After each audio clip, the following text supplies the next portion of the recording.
Fynn and Mathis are a fashion styling duo that really interested me on a recent trip to the Netherlands. I saw some of their work showcased, and after speaking to them at an exhibition for a little while, I really wanted to film their story and sort of have an interview where they talk about their ideas. They both met each other when they went to the Design Academy in Eindhoven, and since then they've been working on a lot of styling collaborative efforts. Unfortunately, because this interview was last minute and I didn't have my camera equipment with me, I filmed on an iPhone in a hotel lobby, so there might be some background noise, but I really encourage you to continue to watch the video because the information is amazing and I think the work that they're doing is so interesting. So we are Fynn and Mathis. Mathis is Fynn. We are working together now since a bit more than a year. And we create fashion together. We mainly create fashion shows or fashion events. Yeah, and it's all centered around the idea that we believe fashion, first of all, we really love clothes and playing around with it and the potential it has to express yourself and discover yourself, but we're really disconnected and also don't feel part of the actual industry or how fashion operates nowadays most of the time.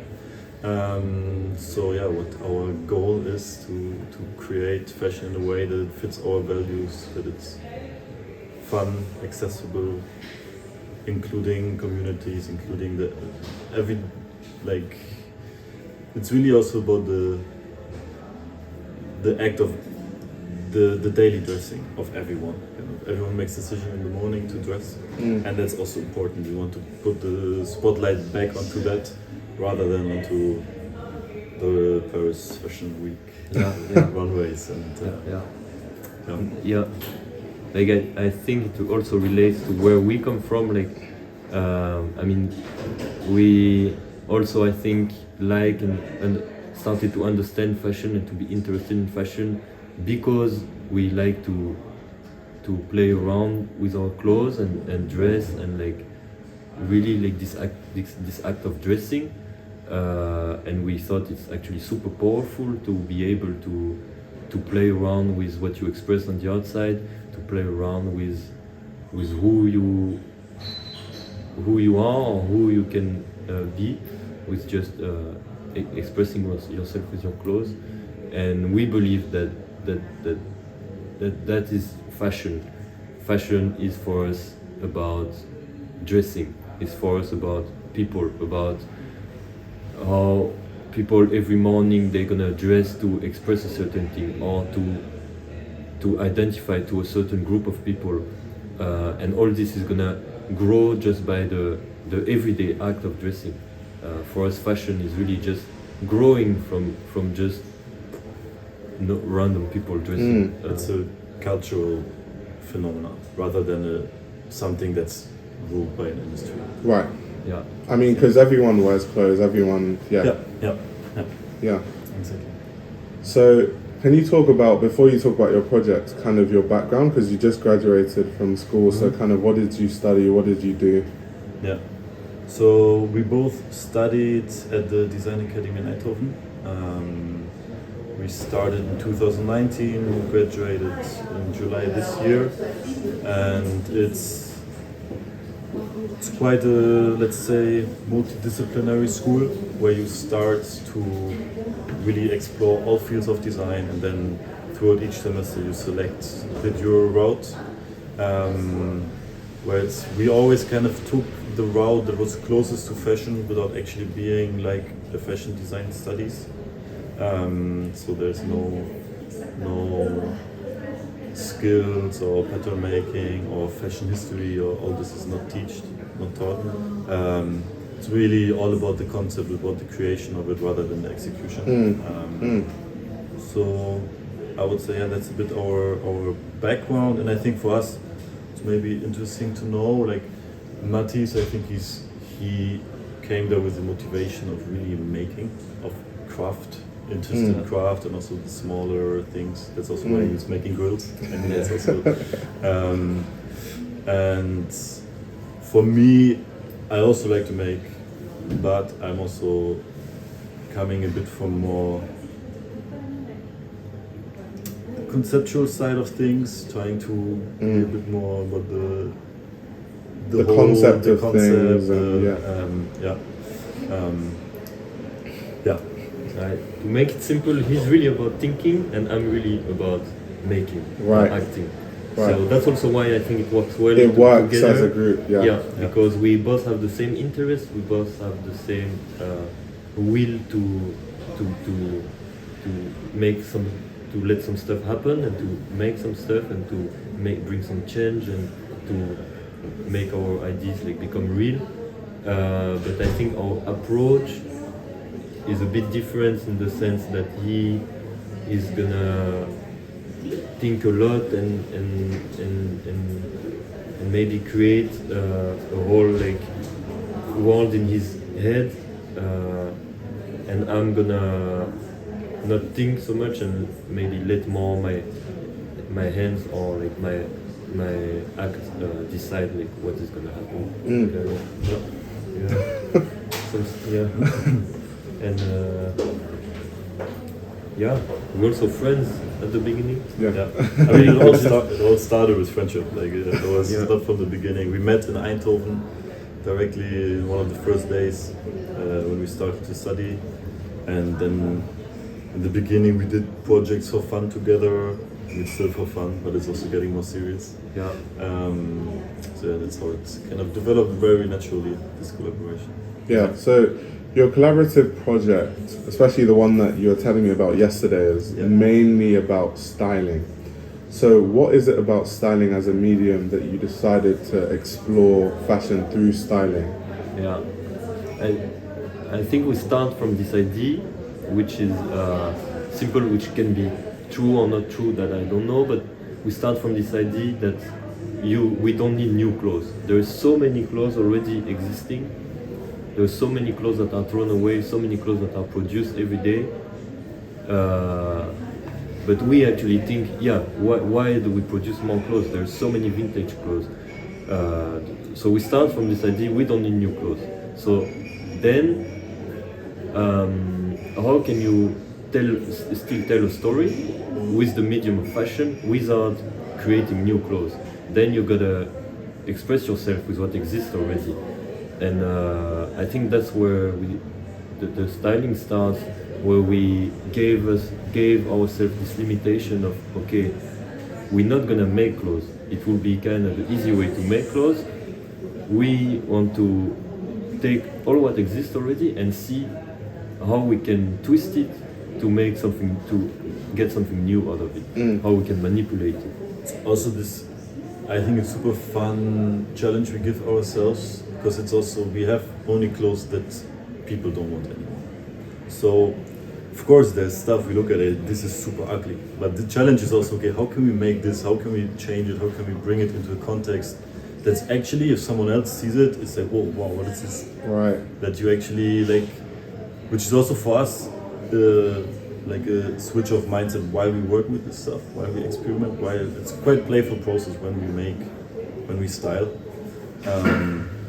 Where it's literally, we have this big pile of clothes that we gathered throughout the last year, and we just put it on ourselves. And we just so that pile of clothes that you have, is it curated? So did you pick out, or is it just any of the clothes that you see? It comes from different sources, let's say. So there's old clothes from us that we personally don't want to wear anymore. By now it's also, people know that we look for clothes, so if they tell us, they say, yeah, we have those old clothes, they bring us a old bag of clothes to us. It's gathered from different sources. Sometimes we just get a full bag, we don't know what's inside, we just take it. Sometimes there's this, in our school, there's this rack with old clothes, and we don't take everything, but we take the pieces that we think are interesting to work with. And now also we organize quite regularly clothing, call it trafficking, which is people can come to us. We present all the clothes that we have as a shop, and if you hand in a jacket, you can take another jacket. Right. So, and in that sense, we don't decide what's there.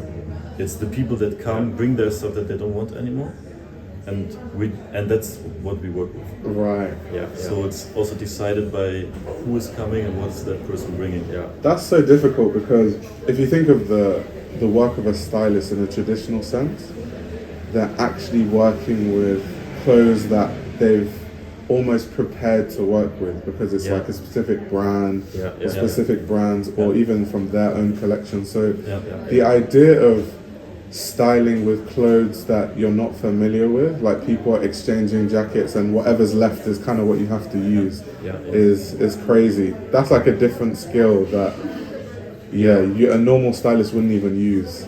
I mean, then clothes I think becomes a bit more like metal or clay, you know, where it's really just a material which is there,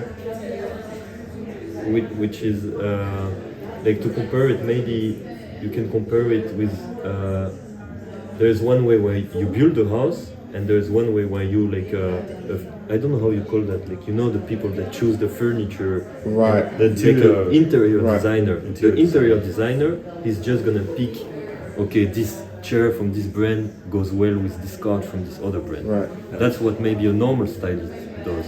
But maybe what we do goes a bit beyond, in the sense that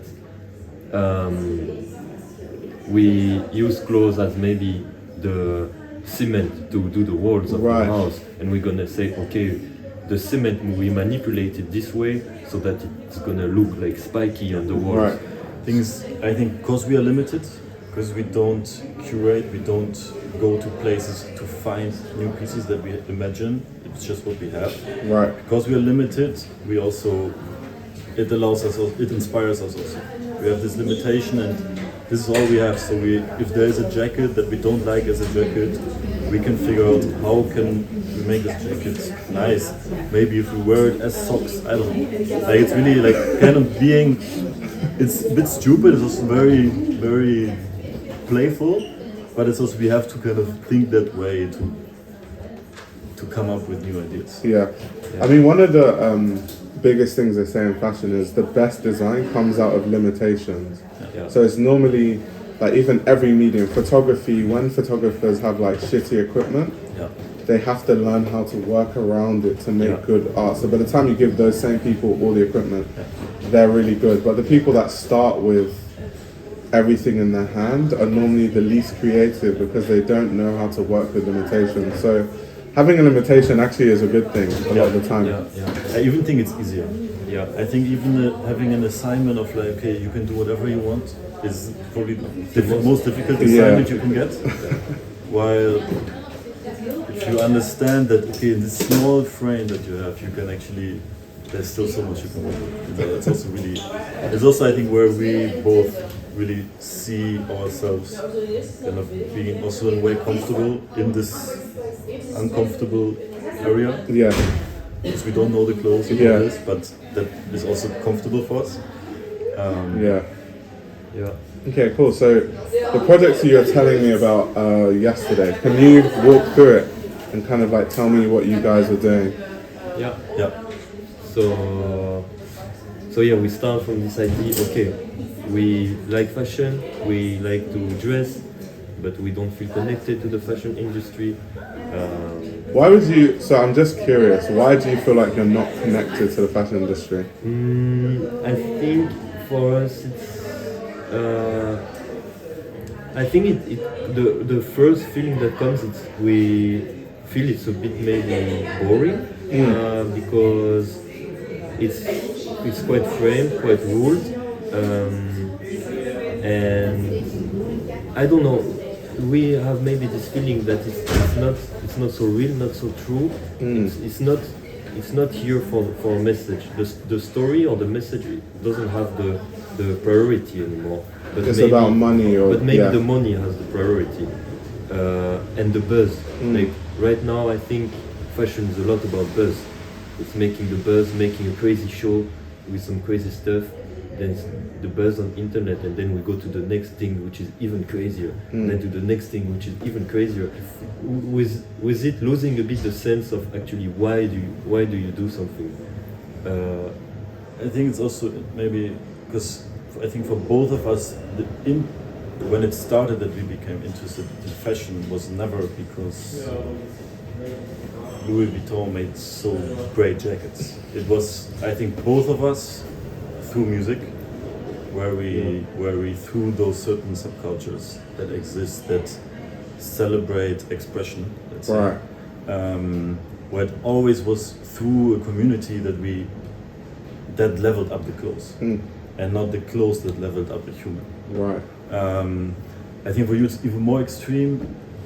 I don't know by today if you ever watch any fashion show. I never watched any Except of That's- all your own. It's That's crazy. interesting. I actually I've love seen that. stuff, but like, that's interesting because you're not going to be influenced by the fashion system or the very fashion ways of doing things or the way that they do things in the industry because you've removed yourself from it almost.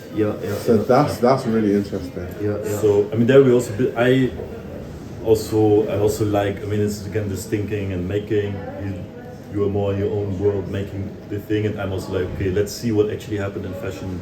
I'm also more curious. Okay, what's happening right now? Right. Like still looking at it to also a bit understand what is currently happening. And I mean, but then it's also okay. Once you get interested in it and you like something, you will never be able to see a fashion show as a normal person of your favorite designer if you have one. You will not be able to necessarily afford any of these clothes. So it's also there's this disconnection, and it's just less exciting, I think, for us. If you look at what comes out at Paris Fashion Week, it's of course you can say this is a beautiful garment, and we would probably also wear some of this stuff, but it's just not this question of making completely from scratch, making a collection and presenting it. It's just not that interesting for us. No, I agree with you. Like as a journalist, I think the most boring things in fashion actually come from the major luxury brands.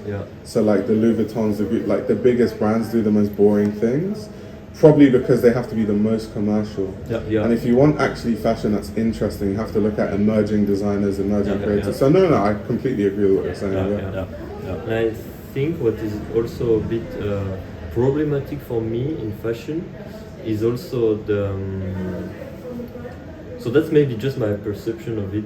I also don't, maybe I know less about fashion than him, but like for me, a fashion designer, okay, when he's gonna create a collection, he wants to tell a story, but so he's looking at people, he's looking at behaviors, how people dress, how different group of people identify each other, or like in ancient times, how would people dress in certain.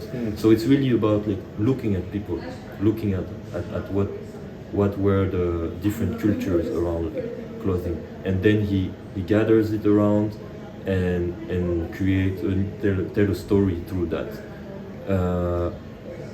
But then what I think is problematic is that people are not involved. So then he becomes the master presenting a work that was actually inspired from just behaviors and the world in general. And then for a normal person, the only way to interact with fashion is just to buy the product. And then it becomes fake because I don't know if it makes sense, but I get what you mean. It creates like a transactional relationship where there's nothing more to it than a designer collates these ideas together just for the purpose to be sold. But there's no interaction between the designer and the actual people that they're seeing, the people that they're interacting with that inspire them. There's no connection with the designer and those people. Like even I know exactly what you mean. You'll see designers at Milan Fashion Week or whatever, they'll say, this collection is inspired by the woman I see in Rome. But then you haven't involved the woman that you see in Rome in any of the process of why the not collection. just showing them? If it's about the woman in Rome that you saw, why just not presenting her? Right. You want to make money. That's why you get inspired from, and then you want to create something new Right. to actually make money. So it's a bit. Our approach would be, let's take the woman that we saw in Rome and do a runway for her. Present her. We don't make any money with it. Right. But that's what we think is interesting. And That's what's one thing that connects to that is I just saw it this morning. I think this like I think it's probably on the last collection of Balenciaga. They did this towel wrapping. There's a lot of this at the moment. Why do you produce a towel, a thing like a piece of clothing, a new piece of clothing that looks like a towel which wrap around? Just take a towel. Like how does it make sense? What's the sense behind this? It's funny you say that because IKEA did a campaign where they made fun of Balenciaga by making their own towel skirt, and they did a campaign. And obviously the Balenciaga one is like really expensive, and the IKEA one is like what, 20 euros? Like a towel. So so just to make fun, because it's ridiculous. I mean, it doesn't become about clothes anymore. It's like an internet stunt.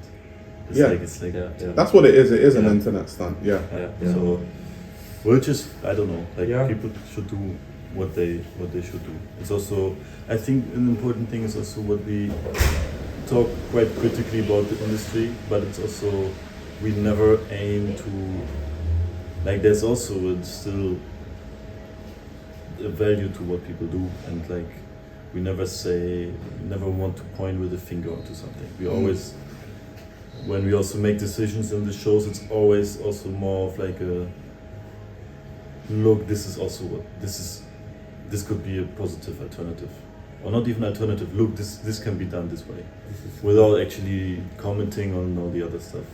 I think it's a bit this idea to, okay, we do something which is different, but we don't say, we're not gonna try to say, okay, look, it's different. It's different, or we're gonna make it try better, to say, we're just gonna try to make it as cool as possible.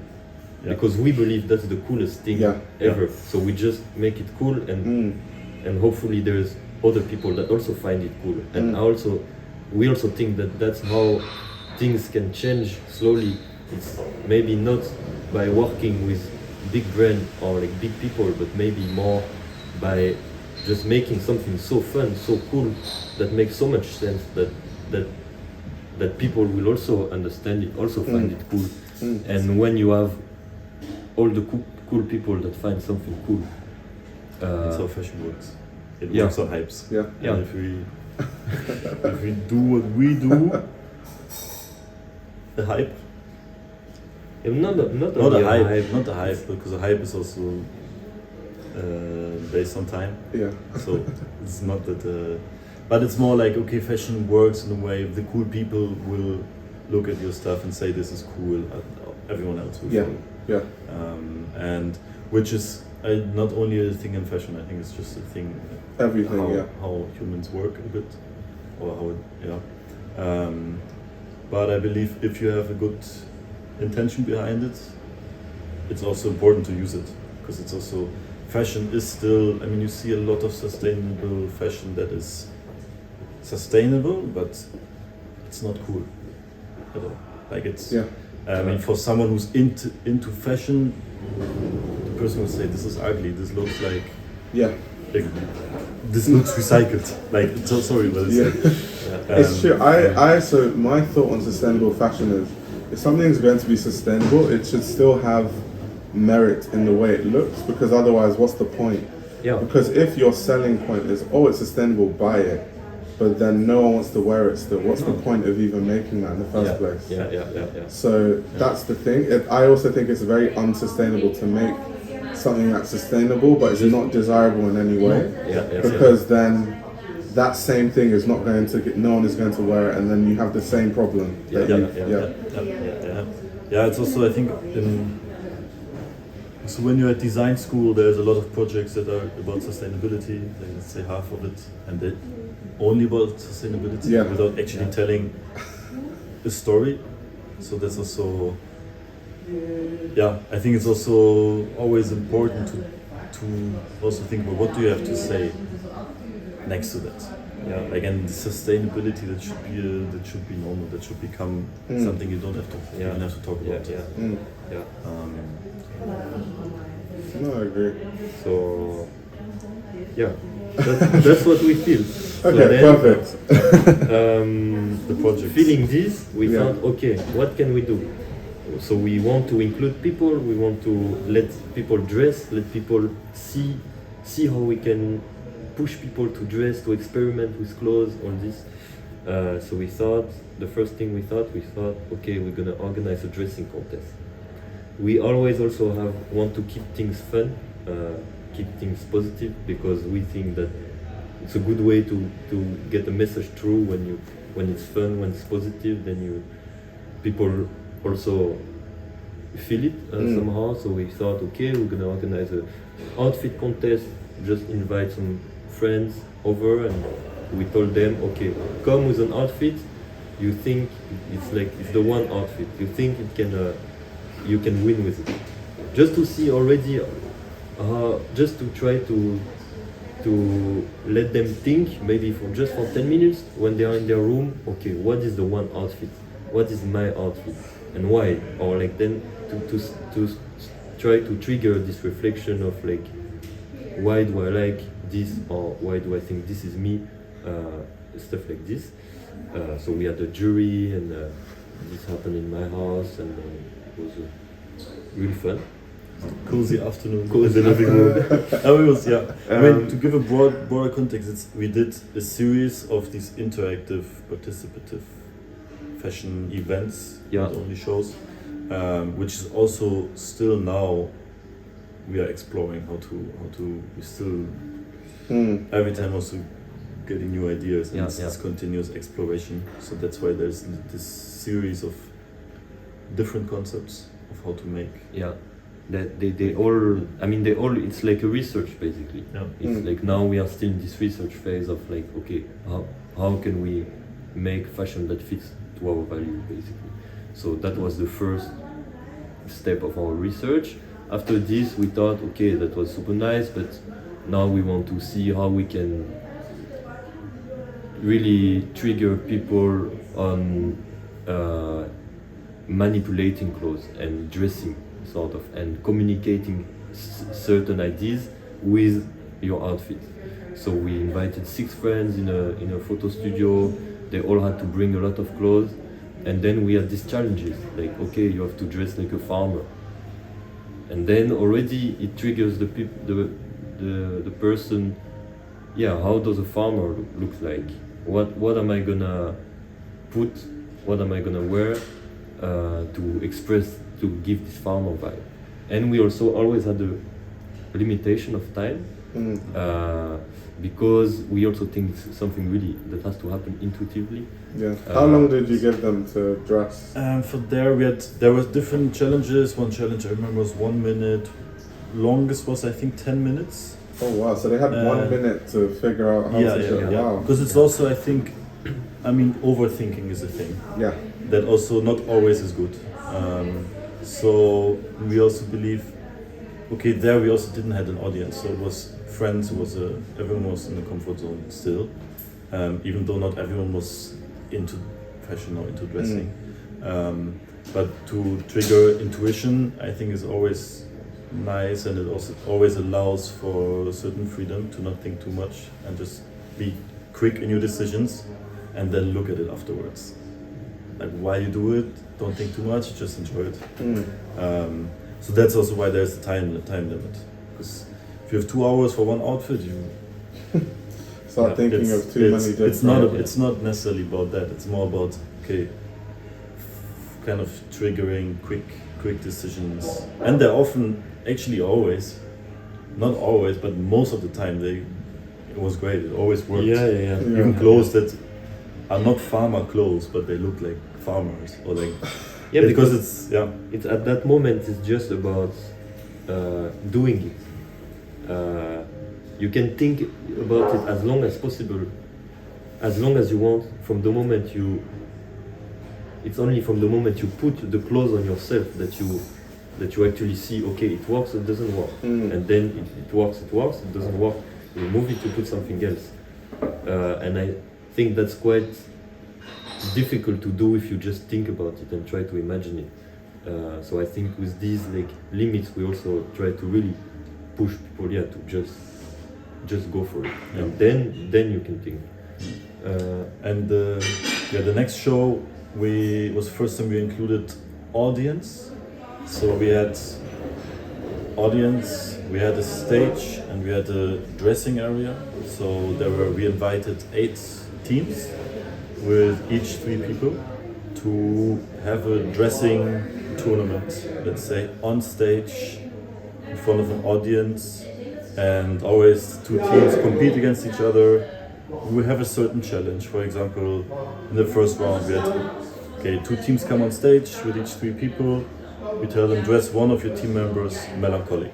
You have 10 minutes. Beforehand we told them, bring as many clothes as you can to the event of your own. So they had 10 minutes, they went backstage, dressed one of their team members. After 10 minutes we brought them back on stage.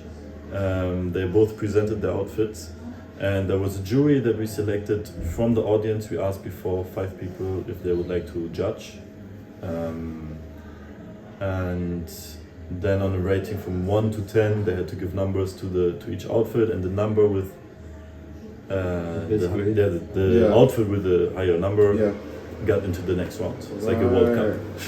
So and then the other team was kicked out. Like the clothing styling World Cup. Yeah, I love that. And it was. We also didn't know what's gonna happen. Like we didn't know what clothes are they gonna bring. We didn't know what outfits they're gonna put on. And like I think we both were super happy to see the outfits and the creativity. They always had 10 minutes, but it really worked well. Like they really came up with very creative ideas and creative. Where was that? Where you said it was where there was like a stage and a dresser. Where was this? We did this in a space in our in the design academy in Eindhoven. Big room, and because it was still quite, and we didn't have a lot of preparation for that. It was really like I think 2 weeks or something before. Like okay, let's get. We also set it up everything ourselves, like this stage with the curtains, so we had a backstage for them to dress, and we did people. Sometimes we did some crazy setup. Yeah, I mean very. But again, I think there it's really it was really about just doing it because it's experimentation. Because anyway, there's a lot of room for surprise and for like some stuff to happen. It was not necessarily about like okay, how are we gonna make this perfect setup, but more okay, we need this just a setup, some people, and then we just let it happen, and some stuff are gonna come out of it, and then whatever come out of it, then we can see okay. What do we do next? What can we learn from that? What did we like? What we didn't like?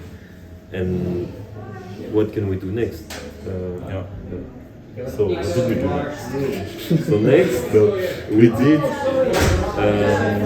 the suit jacket cup. So what's the idea was okay, we did all the events before kind of with people we knew or that knew us from around our university. Okay, there might be bias, I don't know, they might come because they're our friends. So the earlier projects were all kind of friends or people you personally knew. But we also knew, okay, it's also about comfort zone and making an environment for people that they feel comfortable in, that for people that don't know us, for anyone basically. So we got asked also by Sexyland, which is this club, exhibition place, Chinese restaurant and barber in one place. Very creative spot in Amsterdam. That's interesting. Crazy spot. To do something during a party, like in the club area. That we wanted to do. First they asked us if we just want to exhibit something, but we were like, no, okay, if you're already at the party doing something, let's do something. Wait. So they serve Chinese food as a restaurant, but then it also has a club. So it's next to the river in Amsterdam, so they have this outside terrace, super beautiful. Where's the other thing called No Limits Art Castle, which is an initiative by Jan Hoek. It's a designer, artist from Amsterdam who's working with outsider people, like disabled people or people that come from prison or stuff like this. So he has this whole institution around there. Then the ground floor is a club, it's like a nightclub. And on top is a Chinese restaurant and the exhibition space, and top is a barber shop. No, there's the restaurant, and then on top there is the barber shop and the exhibition space. So what do you say it's called? It's Sexyland. Sexyland. World. Yeah. Interesting. Yeah. Okay, so that's where you held In the Amsterdam, event. it's also very known for creative. Right. And creative scene is gathering. So what you decided was it would be a good idea to do what you were doing at the time that the club was going on, so people to were also use the audience, because they asked us to exhibit the project into one of the rooms, and we're like, actually we have this other project on, like, which there was still on the, it was not our main focus, we had like 2 projects going on, so we're like, we are doing interactive things and there's this whole audience in a club, it's perfect. Let's try to use that audience. Anyway, we talked about before, we wanted to widen the audience and also test, does it work with people that don't know us. So the idea, it was also, we had lots of different ideas because it's a nightclub and people come, it also has to be very simple to execute for someone who's coming. So the idea was we're gonna make a suit jacket cup, come in an outfit including a suit jacket, do whatever you want with the suit jacket. Only limitations come with that suit jacket.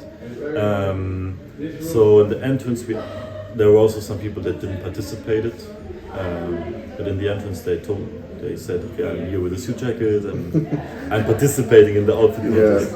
And again there we asked some people to be in the jury that were just there anyway. We had a DJ there, and then at one point during the night, while the party was happening, basically we called everyone on stage with their outfit to present themselves. So it's also quite something that not everyone is comfortable with, of course. Like you have to go on stage, everyone looks at you, but that's also a bit that's what we wanted to test, but also our role a bit to make you feel comfortable if you do this. It's not, I think there's a nice balance between discomfort and comfort, where we don't want you to feel really uncomfortable and everyone staring at you, but there's also we want more to make you feel, it's also cool if you can be looked at, and somewhere in the right setting everyone likes it a bit. If it makes you comfortable, if it's done in the right way. So that was also a bit finding the balance between that, which also didn't work fully, I have to say. Also we have to be critical about ourselves. Like, was also with the location, we were not too much in control of everything. So there was also certain things happening where in the end we're we didn't feel like everyone was as comfortable as we would like them to be. Right, so you feel like, even though obviously the intention was for everyone to be comfortable, you still feel like you could have done better in terms of people feeling comfortable, right? I think that's where we realized, okay, it's nice to have this contest situation. It brings fun. It's a bit like a game. It's also motivation for people. Okay, we also always had a prize in our contest. So okay, we have this crazy prize for you. Come with an outfit. Maybe you can win the crazy Fynn Mathis prize.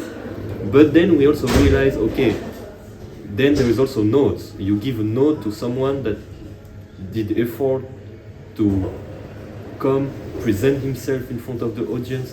He created an outfit.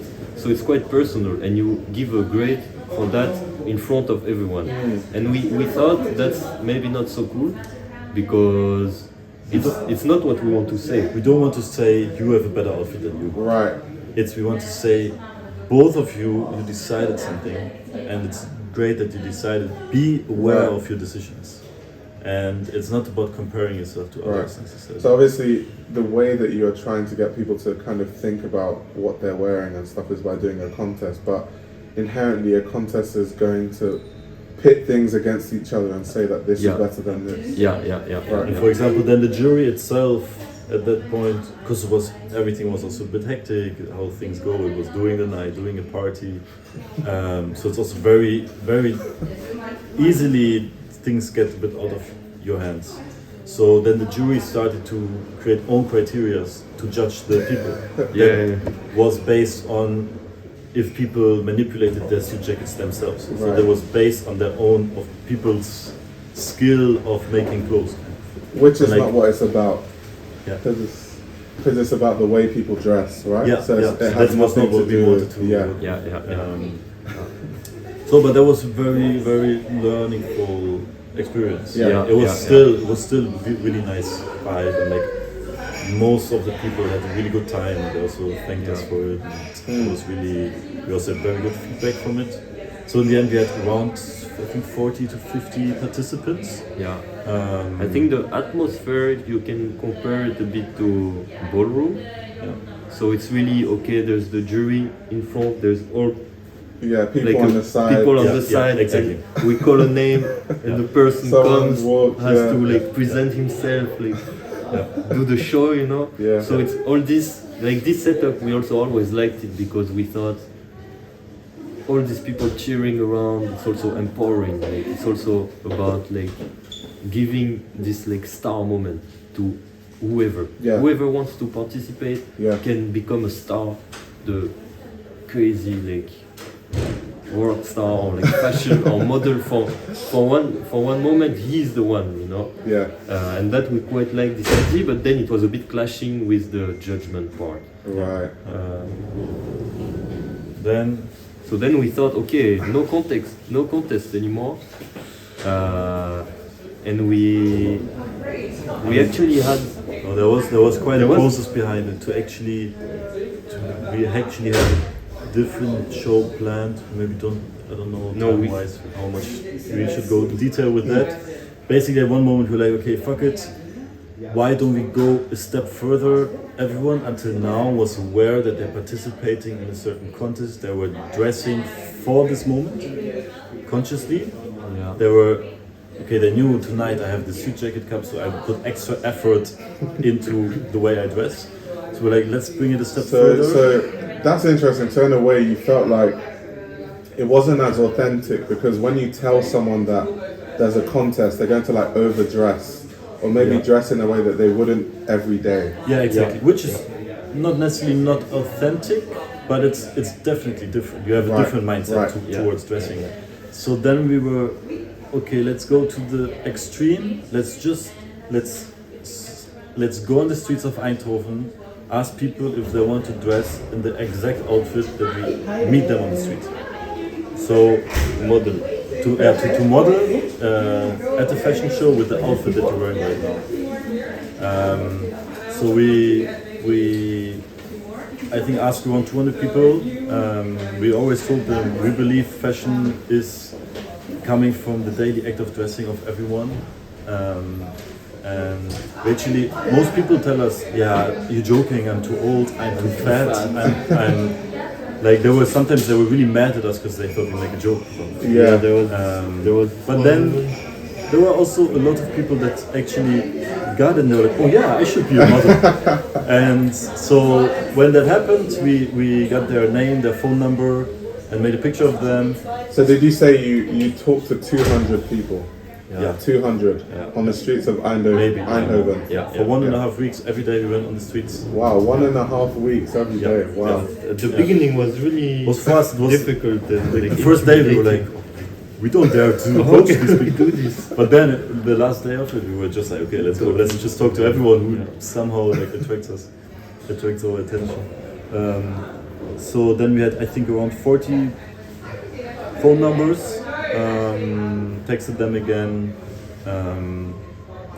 and at the day of the show, so they were all strangers. So we had the show was happening in my student house. So in every room of my house, we had like around 10 people that are like placing in the room. It was this very casual environment because this whole show was about. I was telling you yesterday, I love it. It looks so authentic because in the images, it's kind of like it's a runway show in your house, but then there's people spectating, but they're in the shower. Yeah. And then there's people in the back just sat in the back room. So it's like, that is the most like authentic sort of like run of the mill kind of doing a runway show at home. That was very interesting. But I think to just come back quickly to why did we came with this? We really wanted to. So after the Sexyland thing, we thought, okay, now we want to do a bit more of a proper show, maybe with like a nice space and like maybe sponsors that like can like give us a bit of support, like financially, so we can find some good models, like always around styling, but where we would maybe style outfits and show them something a bit more classical in that sense. And we were in that process of preparing that, and at some point we thought, okay, but it's not really exciting. This was not really exciting, and we thought, okay, why? Because there was not so much room for surprise in that sense. And we thought, okay, where we also surprise ourselves. Yeah. Because in most of the shows, we don't know the outcome of the shows. Yeah. Which is always what we also a bit aim for, which is exciting for us. That we do it, we plan it all as good as possible, but there's always this moment. Yeah, exactly. There's always this moment where fashion happens in the moment, and like it didn't feel so real in that sense of how we wanted to be really connected to people and really real, authentic, as you said. So at that moment, we thought, like really honestly, we were just sitting one time outside. We were like, okay, fuck, what do we do? We don't want to do this shit anymore. What do we do? And then we were, okay, fuck it. We're just gonna do the most authentic show ever. And he said, like, okay, we're gonna do a show in my house. The night before, I was like waking up. I was like, we actually should do a show in my house. It's like it just would be so cool. Like do a show in his house. Super narrow, everything is packed. And all the models is just people from the street, and they come with the outfit. It's just their normal outfit. Do you know what actually makes that so authentic? So the idea of street casting obviously is not new. Yeah. Like so many brands have like seen people on the street, they cast them and then they put them on the runway show. But the problem with that is designers are looking for a particular look that the people have to have for them to go on the show, and then also it's so commercial because you're taking these models and you're putting them in your clothes. Whereas what you guys did is you're finding different kinds of people that look different, and then also it's what they wore is what they're going to wear again on the runway show. So it's actually their clothes, which is like completely different. They are the designer. Yeah. Which is, they're not even, they're the designer of the outfit. Yeah. And I think what was really interesting also, I mean, already in the whole process was we actually dealt way more with people and their identity than with clothes. And also, looking back at the show, we also realized it doesn't become about the outfit anymore too much. It becomes about the person that's wearing the outfit. But as you said, the other way around, if you cast people on the street and you put your own clothes on them, you manipulate their identity. Right. It becomes it's a bit both. It's like becomes about identity. So identity is the combination of. It's like what the person expresses. Do what they're wearing. And exactly. So it's the combination with the character of the person, who is that person, his background, all the personality of this person, combined with what this person decides to show or to express. It becomes really about the details of a person, I realize. Like it's the movement, the expression in the face. Becomes way more about that than the details on the clothes, for example. And so this perspective switch, which we did not think too much even about, but you realize it after the show, like looking at it and also. The original idea, why we thought, okay, that's cool to do this, was also we thought we want to really question, okay, who is fashion, who can be a fashion designer, and who can be a model, and we wanted to say. There is not, everyone is part of fashion, and that's I think what's resonating our message in general. Everyone is part of fashion. Everyone participates to it because anyway everyone dresses. So I'm gonna dress a certain way. Someone is gonna see me in the street, or I'm gonna see someone who's gonna think, oh, that's cool, or that's not cool, or I'm gonna come in a new club. And all the people are the cool people of the club are dressing, they always wear like a hat. Then I'm gonna be, oh, that's also nice. I also want to wear a hat. No, but just to say that like, fashion, it's really simple, but just to say that the fashion is evolving from these like interactions and this like sharing. Everyone deals with clothes every morning. Yeah, because that's the core of what fashion is. Yeah. So that's what we want to try to come back to. See how we can make it reality. I mean, in terms of dream or like what we also I think aim with this is also really to inspire people and empower them to say, first of all, you as a person, you are worth to be looked at. You deal with clothes every day, so be aware of it, but also have fun with it. Also have fun with it to play around. I mean, it doesn't mean that everyone has to wear super expressive stuff. Like, it's really fine. Like, it's like, do whatever you feel like, but it's always interesting to be conscious about it and see the potential of dressing, because it also can help you to discover yourself. And at the other hand, use what exists already. And that's also, I think, where we think, which is super, for us, it's very playful, it's very fun to do it. And we think with what exists already, you can do so much already, so we would love you also to get inspired by that and play around, go to your aunt's closet, grab the skirt and like see what you can do with it. And I think so. Do I need to go? What time? Can I ask one more question? Okay, well the taxi's already waiting. Wait, where are you going? To dinner. Is a walkable distance? Well, we can drop you. We have a car. Oh. Perfect.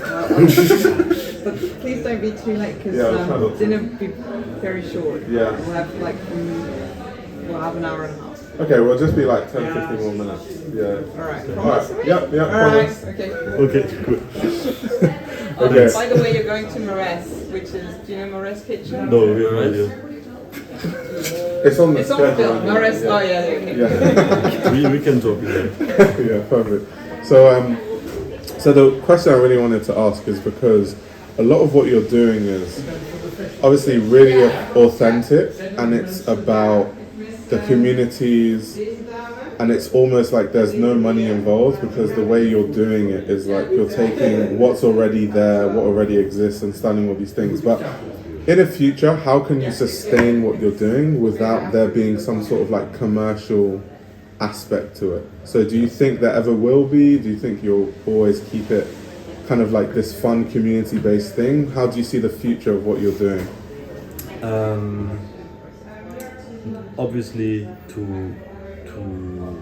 I mean, we believe this is very important, and it's a message that we stand behind 120%. So we believe it's also something that should spread and reach as many people as possible.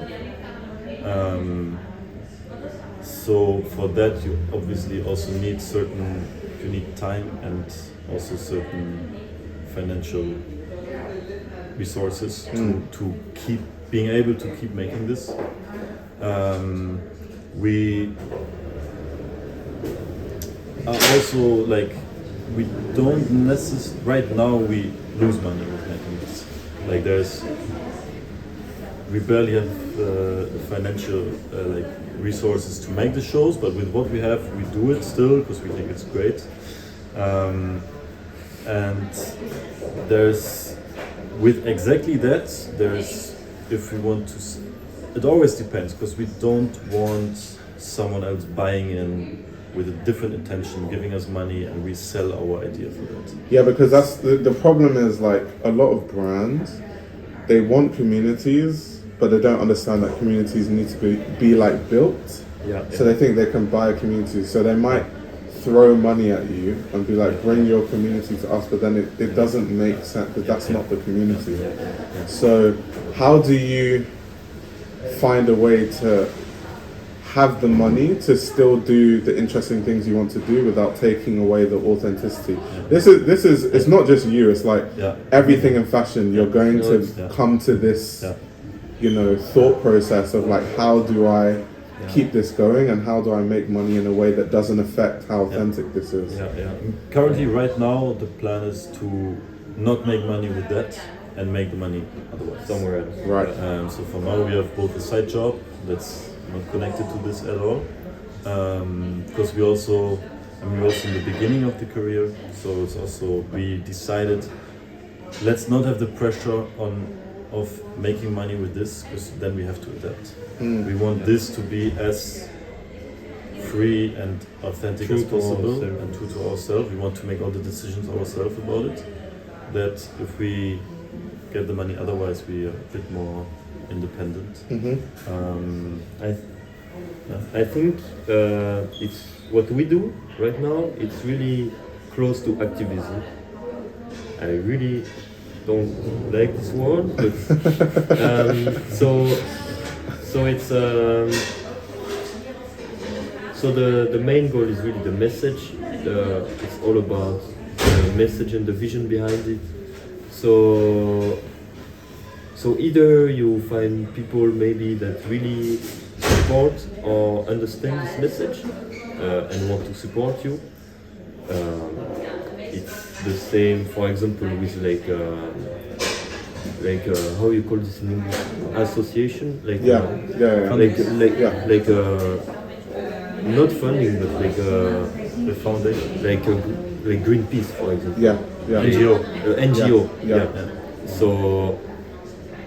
So I think we would need to have a bit the same understanding of like business strategy, let's say, than an NGO, where you get supported by people that understand your message and want to help you to bring this message further. And I think also still through this practice we also develop like certain like specific skills, for example in styling or in organizing events, that we can also use to make money, but separately from our vision, from our practice. So for Fynn Mathis, we're gonna create this crazy fashion event that really fits our vision, and maybe to make money we're gonna organize an event that has nothing to do with fashion, but just because we have this skill and we develop this skill of organizing an event, we're gonna be able to also make money out of it. right. But there, I think, there comes also a bit the struggle, because ideally we spend all our time on creating the stuff around fashion and not of creating another event. So it's also, I mean, as the shows itself are also this continuous exploration, it's also now a moment in our career where we are like, there's not really anyone that did something like that before, so you also can't really say, okay, that's the way how they made money with this. So it's also a bit, trying, I think. It's a lot of trying. It's difficult to say, no, okay, this is exactly how we're going to do it. And also, it's not necessarily, I think there's still different options of collaboration. And it's not necessarily that we say, definitely no one can pay us to make a show for them or with them. It's always, I think, based on the attention that's behind them, behind whoever gives you the money, and what are they expecting from you. And if we get money or partner involved, I think we always want to, we're not going to make compromises on the vision. Right. And then I think we rather have a side job as in a bakery. Right. It's bad. Or make some grills. Or make some grills. Like it's. I mean, right now, so we are young, we are independent. We only have to kind of take care of ourselves. Yeah. Which is also still comfortable in a way. Yeah. I mean, not comfortable. It's still a struggle, but it's like it's something else. You don't have the added in 10 pressure years we might of, have family. Yeah. Or we might, then it's something else. So now we can also afford a bit this hustle of finding it out and testing it. Yeah, but anyway, it's really interesting. I do have to start to get going, but it's really interesting just like hearing about your work and kind of your intentions, because we don't see a lot of this in fashion where people are doing things in fashion but the intention is not necessarily to make money. Yeah. That's very, very different. And there should be more of that in fashion, because I think it does get to a point, and maybe you guys will see this eventually, where people enter fashion with the love and then they realize that it's all about money, and then they become disenfranchised, then they quit and leave because they realize that the industry doesn't agree with their values. So that would be something that both of you will have to deal with. No, definitely. But I mean, it's we're ready for it. I think. For the challenge. Ready to. We have to break, move some stuff. Yeah. Do some crazy stuff. Okay, yeah. Cool. Yeah. Cool.